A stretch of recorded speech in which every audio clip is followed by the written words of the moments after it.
Hello everyone, আশা করি সবাই খুব ভালো আছো। আমিও খুব ভালো আছি। তো আজকে চলে এসেছি ঋদ্ধিমা বিউটি পার্লার, যেটা আমাদের ক্ষুণ্ণগড়ে। তো আইব্রো করাতে এসেছি। এখন দেখো করাচ্ছে, এটাই সমাধির পার্লারে এসেছি। এখন শ্রেয়াকে আইব্রো করাচ্ছে। চলো তোমাদেরকে একটু ঘুরিয়ে দেখাই। আমি প্রত্যেকটা জিনিস কিন্তু একদম প্রফেশনাল। আর দেখো, এটা হেয়ারের জায়গাটা আগে ওই দিকে ছিল। তো ভীষণ যত্ন করে আমাদের সমস্ত কিছু করে দেয়, সার্ভিস দেওয়া ভীষণ সুন্দর।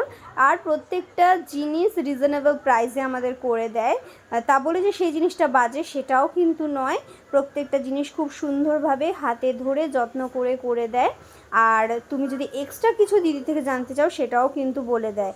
আর প্রত্যেকটা জিনিস তুমি বললামই খুব রিজনেবল। তো তোমরা কিন্তু অবশ্যই ভিজিট করতে পারো। আমি অ্যাড্রেসটা তোমাদেরকে দিয়ে দিচ্ছি। সেটা হচ্ছে, যারা কর্ণগড়ে থাকো তারা অবশ্যই জোড়াপুকুর মধ্যাঞ্চল চিনবে। মধ্যাঞ্চলের সামনে যে 4 রাস্তা মোড় আছে, সেখানে তার অপোজিটেই কিন্তু একটা চায়ের দোকান আছে। সেই চায়ের দোকান থেকে সোজা ঢুকে ডান দিক গেলেই কিন্তু ঋদ্ধিমা বিউটি পার্লার। আশা করি সবাই চেনো সমাধির বিউটি পার্লার, যারা কর্ণগড়ে থাকো। তোমরা সবাই ভিজিট করো, খুব ভালো লাগবে।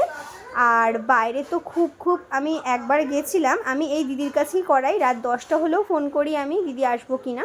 দিদি খুব ভালো, দিদি বলে হ্যাঁ চলে আয়। তো তোমরাও এসো, ভালো লাগবে।